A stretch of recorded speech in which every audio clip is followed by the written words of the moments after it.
पिछला साल चाहे जैसा भी गुज़रा हो, पिछला साल एक तरह से क्रिप्टो की अवेयरनेस का साल था। लेकिन ये साल क्रिप्टो रेगुलेशंस का और साथ ही साथ मेटावर्स का साल गिना जा रहा है, कहा जा रहा है। तो न्यूज़ की हेडलाइन आपके सामने है। Nigerian law makers urge to consider regulating crypto industry after proposal to jail Ponzi operators. Nigerian blockchain association के एक लीडर हैं जिनका नाम है सेनेटर एनियन। उन्होंने अपने मुल्क के कानून साज इदारों को दरख्वास्त की है कि आप क्रिप्टो मार्केट को रेगुलेट करने का वाले कानून के ऊपर ज़ोर दें। ठीक है, जो क्रिप्टो को आपने रेगुलेट करना है उसके बारे में जो आपने कानून बनाना है, कानून साजी करनी है, उसके ऊपर ज़ोर दें। तो ये बहुत ही अच्छी न्यूज़ है। चाहे मार्केट बेरिश इस वक्त चल रही है, लेकिन अच्छी न्यूज़ेस भी आ रही हैं। कंट्रीज़ जो हैं वो क्रिप्टो को सीरियस लेना अब उन्होंने शुरू कर दिया है। कुछ सीबीडीसीज़ की तरफ जा रहे हैं और कुछ जो हैं वो इसको रेगुलेट करने के बारे में सोच रहे हैं, रेगुलेट करने की तरफ जा रहे हैं। यही इसका हल है। इसको बैन करना इसका कोई हल नहीं है। डॉज के फादर के तौर पर जाने जाने वाले और टेस्ला के सीईओ जनाब एलन मस्क साहब जो हैं, उनकी कंपनी टेस्ला जो है, उन्होंने अपनी फाइनेंशियल स्टेटमेंट जो है वो शो कर दी है। बिटकॉइन वर्थ 1.26 बिलियन डॉलर की। आपकी इनकी शीट जो है वो मैं आपके साथ ये शेयर कर रहा हूँ। टेस्ला ने अपने जो Q3 इनका क्वार्टर था, उस तक तो इनका जो डिजिटल एसेट्स का, ये आप देख सकते हैं, डिजिटल एसेट्स नेट जो थी इनकी, ये पिछले 2 माह से ये ना तो इन्होंने परचेजिंग की है और ना ही इन्होंने सेलिंग की है। ठीक है, तो Q4 में अब ये अपने दाखिल होने जा रहे हैं। तो इन्होंने अपने इनके पास जो अब ये यहाँ पे ये नहीं लिखा हुआ कि इनके पास ये बिटकॉइन ही सारे पड़े हैं, कुछ नहीं कह सकते हैं। जो भी इनके पास ये एसेट पड़ा है, इन्होंने ना तो सेल किए और ना ही इन्होंने बाइंग की है। लेकिन पिछली मार्च 2021 में इन्होंने अनाउंसमेंट की थी कि जी हम यानी कि बिटकॉइन को एज अ पेमेंट मेथड जो है वो एक्सेप्ट करेंगे। लेकिन एनवायरमेंटल इशू की वजह से इन्होंने वो डिक्लाइन कर दिया। इन्होंने यानी कि बिटकॉइन की पेमेंट्स को एक्सेप्ट नहीं किया। तो मस्क ने दोबारा फिर ट्वीट किया। उन्होंने कहा है जी अगर जो माइनर्स हैं वो अगर एनर्जी का ग्रीन सिग्नल दे दें कि जो एनर्जी है वो बिल्कुल इसके लिए क्लीन यूज़ की जा रही है, 50% भी क्लीन एनर्जी जो है वो इसकी माइनर्स यूज़ कर रहे हैं, तो वो अगर पॉजिटिव इस तरह का दे दें तो हम जो है बिटकॉइन को एज आ पेमेंट मेथड एक्सेप्ट करना शुरू कर देंगे। लेकिन अभी तक वो चंद मर्चेंट चंद अपने प्रोडक्ट्स के लिए मीमी जो कॉइन है, डॉज कॉइन, उसको एक्सेप्ट कर रहे हैं। तो ये पिछला जो कल इन्होंने मस्क ने वो ट्वीट किया था, कल परसों मैकडॉनल्ड्स से किया था। फिर मस्क ने कहा कि जी आप अगर यानी कि हम डॉज कॉइन को अपने पेमेंट मेथड में एक्सेप्ट करें तो मैं आपका टीवी के ऊपर यानी कि मैकडॉनल्ड्स के जो चीज़ें यानी कि खाना वगैरह वो खाऊंगा, मतलब इस आपकी जो प्रोडक्ट की इश्तिहार करो, मशहूरी वगैरह करेंगे।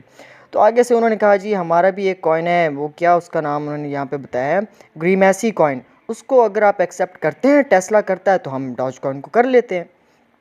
तो इस तरह की कुछ सिचुएशन यहाँ पे चल रही है। तो ये इनकी शीट है। अभी तक तो इन्होंने कोई सेलिंग वगैरह नहीं की, हालांकि मार्केट इतनी डिप में चल रही है।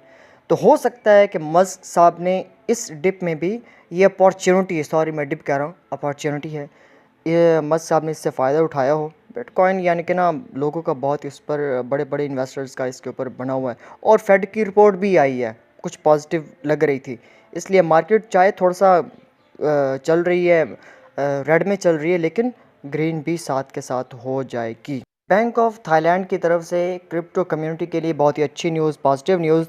Thailand has announced that crypto currency will be regulated as means of payment for goods and services to avert to avert potential impacts on the country's financial stability and economic system. The announcement was issued by the Bank of Thailand, the Thai Securities and Exchange Commission, and the Ministry of Finance.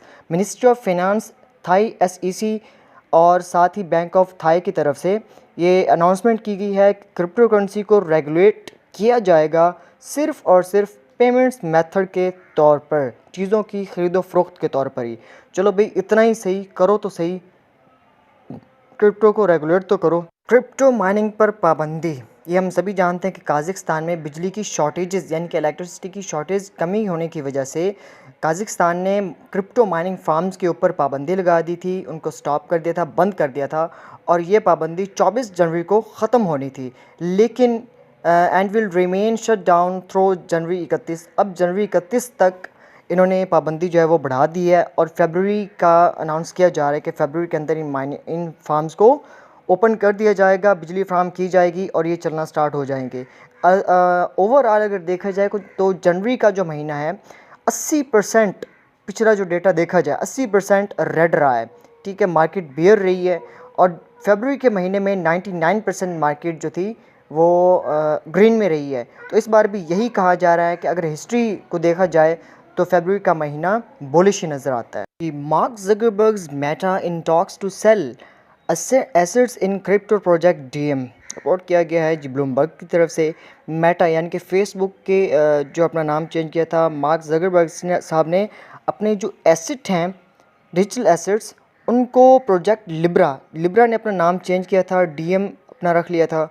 उसके through अपने असासों को cell करने की कोशिश की थी। Silver gate bank के साथ इनकी बातचीत भी चल रही थी। इन सिल्वर गेट बैंक का एक कॉइन था ये स्टेबल कॉइन यूएसडी, तो वो रेगुलेटरी अप्रूवल हासिल नहीं कर सका, इसलिए ये जनाब इनको थोड़ा सा मायूसी का शिकार होना पड़ा।